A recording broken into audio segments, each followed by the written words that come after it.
തൻ രക്ഷാസുവിശേഷം പ്രസംഗിച്ചിടാം. ഈ ദിവസങ്ങളൊക്കെ നമ്മൾ നോക്കുമ്പോൾ യേശുവിന് ടൈറ്റ് ഷെഡ്യൂളാണ്. നിന്ന് തിരിയാൻ സമയമില്ല. കുറച്ച് ദിവസങ്ങൾക്ക് മുമ്പ് സിനഗോഗിൽ പഠിപ്പിക്കുകയായിരുന്നു. വലിയൊരു ജനക്കൂട്ടമുണ്ട്. അതിനിടയിലാണ് അത്ഭുതം ചെയ്തത്. അപ്പോഴാണ് ഫരിസേയർ അവനിൽ കുറ്റം കണ്ടുപിടിക്കാൻ തുടങ്ങിയത്.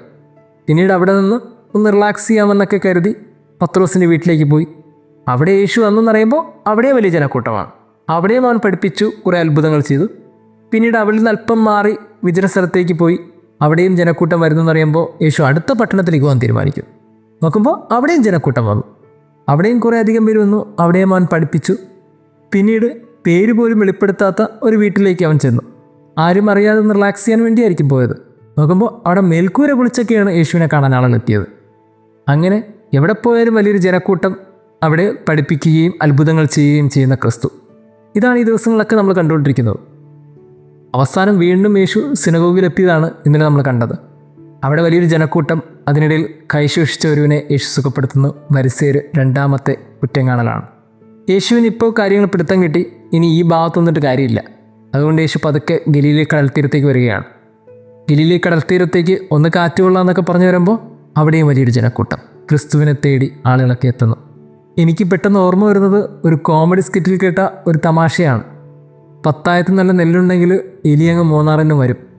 ശരിയാണ്. അവർക്കറിയാം ക്രിസ്തുവിനുള്ള കൃപയും അനുഗ്രഹമൊക്കെ വലുതാണ്. അതുകൊണ്ട് ജനക്കൂട്ടം എവിടെ നിന്നാലും ഓടിയെത്തുന്നുണ്ട്. ഈ ഓടി എത്തി അവസാനം ഇപ്പോൾ നിൽക്കുന്നത് കടൽ തീരത്താണ്.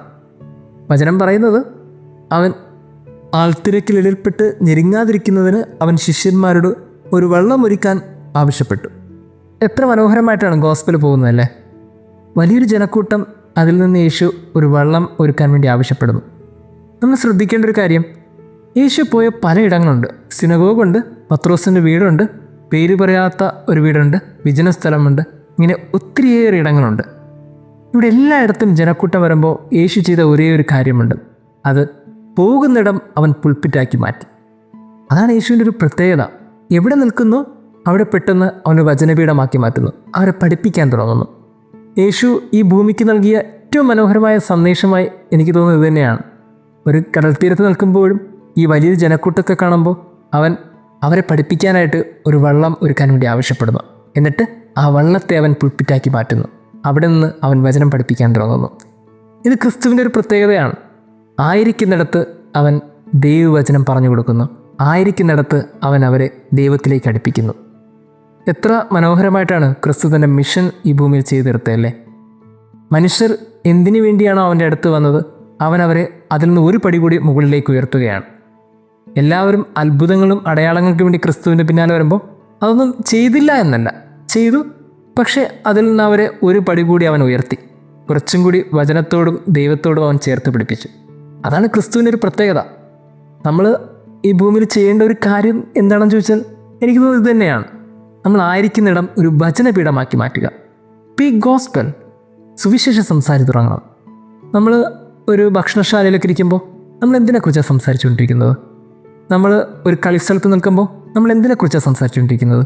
നമ്മൾ ജോലി ഏർപ്പെട്ടുകൊണ്ടിരിക്കുമ്പോൾ നമ്മുടെ കൂടെ ജോലി ചെയ്യുന്നവരോട് നമ്മൾ എന്തിനെക്കുറിച്ചാണ് സംസാരിച്ചുകൊണ്ടിരിക്കുന്നത്? നമ്മൾ വീട്ടിനകത്തൊക്കെ കാര്യങ്ങളൊക്കെ സംസാരിക്കുമ്പോൾ നമ്മൾ എന്തിനെക്കുറിച്ചാണ് സംസാരിച്ചുകൊണ്ടിരിക്കുന്നത്? ഈ ചോദ്യം എൻ്റെ ചോദ്യമല്ല, ക്രിസ്തു തന്നെ ചോദിച്ചൊരു ചോദ്യമാണ്. ഉദ്ധാനത്തിന് ശേഷം 2 ശിഷ്യന്മാർ ഇങ്ങനെ നടന്നു പോകുമ്പോൾ യേശു വളരെ റെലവൻ്റായി ചോദിച്ചൊരു ചോദ്യമാണ്. നിങ്ങൾ എന്തിനെക്കുറിച്ചാണ് സംസാരിച്ചുകൊണ്ടിരിക്കുന്നത്? It is very relevant question. നിങ്ങൾ എന്തിനെക്കുറിച്ചാണ് സംസാരിച്ചുകൊണ്ടിരിക്കുന്നത്? ക്രിസ്തു എവിടെയൊക്കെയാണോ അവിടേക്ക് അവൻ വചനപീഠമാക്കാനുള്ളൊരു ശ്രമം ഉണ്ടാക്കിയിട്ടുണ്ട്. അതുകൊണ്ട് തന്നെ അവന് സംസാരിക്കാൻ വചനങ്ങളുണ്ടായിരുന്നു, ദൈവത്തെക്കുറിച്ചുള്ള കാര്യങ്ങളുണ്ടായിരുന്നു. വലിയൊരു ജനക്കൂട്ടത്തിന് മുമ്പിലും അവന് പറയാൻ ഇങ്ങനെ കുറേ കാര്യങ്ങളുണ്ടായിരിക്കുമ്പോൾ, 2-3 മനുഷ്യർ മാത്രം നമ്മുടെ ചുറ്റുമുണ്ടായിരിക്കുമ്പോൾ നമ്മൾ എന്തിനെക്കുറിച്ചാണ് സംസാരിച്ചുകൊണ്ടിരിക്കുന്നത്? പ്രിയമുള്ളവരെ, എനിക്ക് തോന്നുന്നു ഇനി നമ്മളായിരിക്കുന്ന ആ ഭക്ഷണമേശയും, നമ്മളായിരിക്കുന്ന ആ കളിസ്ഥലവും, നമ്മളായിരിക്കുന്ന ആ ജോലിസ്ഥലങ്ങളും, നമ്മളായിരിക്കുന്ന ആ വീടിൻ്റെ ചുറ്റുമതിലുകളൊക്കെ ഇനി വചനപീഠമായി മാറണം. നമുക്ക് സംസാരിക്കാൻ ദൈവത്തെക്കുറിച്ച് കുറേ കാര്യങ്ങളുണ്ടാകണം. ദൈവിക കാര്യങ്ങളെക്കുറിച്ച് പറയാൻ കുറച്ച് കാര്യങ്ങളുണ്ടാകണം. അങ്ങനെയാണെങ്കിൽ നമ്മളെയും തേടി മനുഷ്യരങ്ങ് വരും. കേട്ടിട്ടില്ലേ ആ പഴയ കോമഡി സ്കിറ്റിൽ പറഞ്ഞ പോലെ, 10,000 നല്ല നെല്ലുണ്ടെങ്കിൽ എലിയങ്ങ് 3 വരും. നമ്മുടെ നെല്ലെന്ന് പറയുന്നത് ദൈവവചനവും ദൈവത്തിൻ്റെ കാര്യങ്ങളുമാണ്. അങ്ങനെയാണെങ്കിൽ എത്ര ദൂരത്തുനിന്നും മനുഷ്യർ നമ്മളെ തേടി വരും. കാരണം ഇപ്പോഴും മനുഷ്യർ ക്രിസ്തുവിന് വേണ്ടി ദാഹിക്കുന്നുണ്ടല്ലോ. ദൈവം നമ്മെ അനുഗ്രഹിക്കട്ടെ.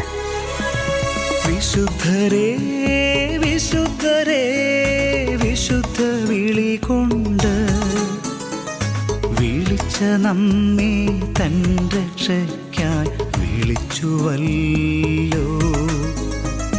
അതിവിശുദ്ധ വിളി നീതി പ്രവൃത്തിയാലല്ല, ദൈവം തൻ കൃപയാൽ വിളിച്ചതല്ലോ.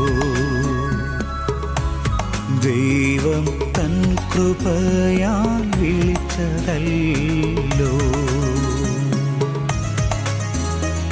വിശുദ്ധരേ വിശുദ്ധരേ വിശുദ്ധ വിളി കൊണ്ട് വിളിച്ച നമ്മെ തൻ രക്ഷയ്ക്കായി വിളിച്ചുവല്ലോ. അതിവിശുദ്ധ വിളി നീതി പ്രവൃത്തിയാലല്ല, ദൈവം തൻ കൃപയാൽ വിളിച്ചതല്ലോ. ദൈവം തൻ കൃപയാൽ വിളിച്ചതല്ലോ.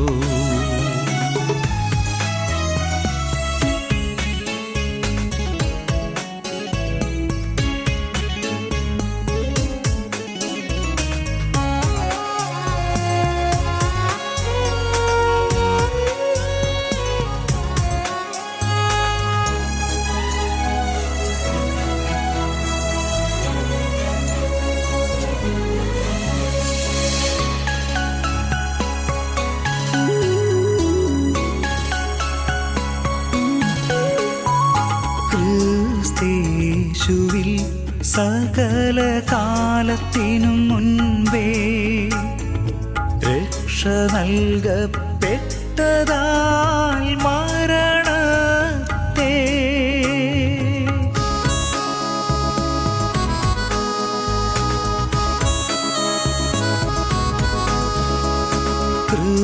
ക്രിസ്തേശുവിൽ സകല കാലത്തിനും മുൻപേ രക്ഷ നൽകപ്പെട്ടതാൽ മരണത്തെ യേശു താൻ വലി മരണത്താൽ നീക്കിയല്ലോ. യേശു താൻ വലി മരണത്താൽ നീക്കിയല്ലോ. തൻ ക്രൂശിലെ യാഗത്താൽ നീക്കിയല്ലോ. തൻ ക്രൂശിലെ യാഗത്താൽ നീക്കിയല്ലോ. വിശുദ്ധരേ വിശുദ്ധരേ വിശുദ്ധ വിളി കൊണ്ട്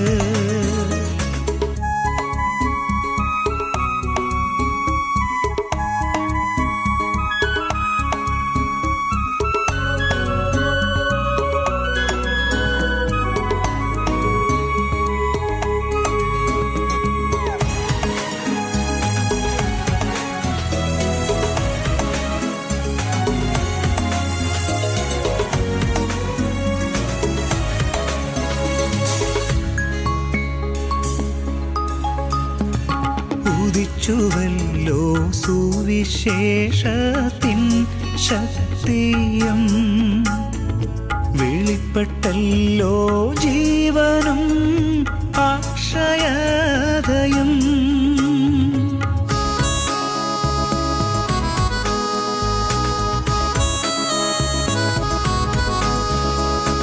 ഉദിച്ചുവല്ലോ സുവിശേഷത്തിൻ ശക്തിയും, വെളിപ്പെട്ടല്ലോ ജീവനും അക്ഷയതയും. പകർന്നുവല്ലോ തൻ കൃപയും ജ്ഞാനവും.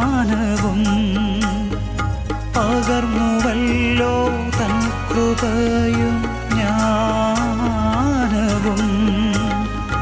വാഗ്ദത്തത്തിൻ നിത്യജീവന്റെ പ്രത്യാശയും. വാഗ്ദത്തത്തിൻ നിത്യജീവന്റെ പ്രത്യാശയും. വിശുദ്ധരേ വിശുദ്ധരേ വിശുദ്ധ വിളി കൊണ്ട്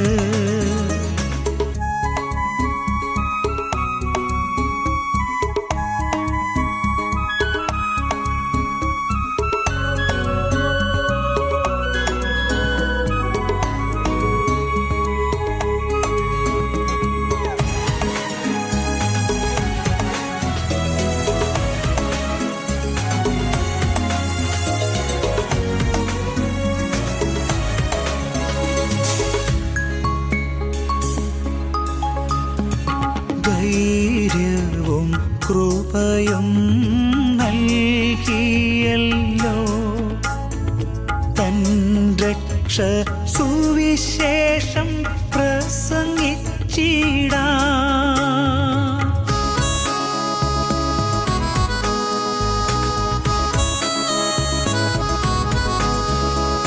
ധൈര്യവും കൃപയും നൽകിയല്ലോ തൻ രക്ഷ സുവിശേഷം പ്രസംഗിച്ചിടാം. തൻ സ്നേഹവചനം ഉപദേശിക്കാം. തൻ സ്നേഹവചനം ഉപദേശിക്കാം. ലജ്ജയില്ല തന്നിലുള്ള വിശ്വാസത്താൽ. ലജ്ജയില്ല തന്നിലുള്ള വിശ്വാസത്താൽ. വിശുദ്ധരേ വിശുദ്ധരേ വിശുദ്ധ വിളി കൊണ്ട് വിളിച്ച നമ്മെ തൻ രക്ഷയ്ക്കായി വിളിച്ചുവല്ലോ. അതിവിശുദ്ധ വിളി നീതി പ്രവൃത്തിയാലല്ല, ദൈവം തൻ കൃപയാൽ വിളിച്ചതല്ലോ. ദൈവം തൻ കൃപയാൽ വിളിച്ചതല്ലോ. വിശുദ്ധരേ വിശുദ്ധരേ വിശുദ്ധ വിളി കൊണ്ട് വിളിച്ച നമ്മെ തൻ രക്ഷയ്ക്കായി വിളിച്ചുവല്ലോ. അതിവിശുദ്ധ വിളി നീതി പ്രവൃത്തിയാലല്ല, ദൈവം തൻ കൃപയാൽ വിളിച്ചതല്ലോ. ദൈവം തൻ കൃപയാൽ വിളിച്ചതല്ലോ.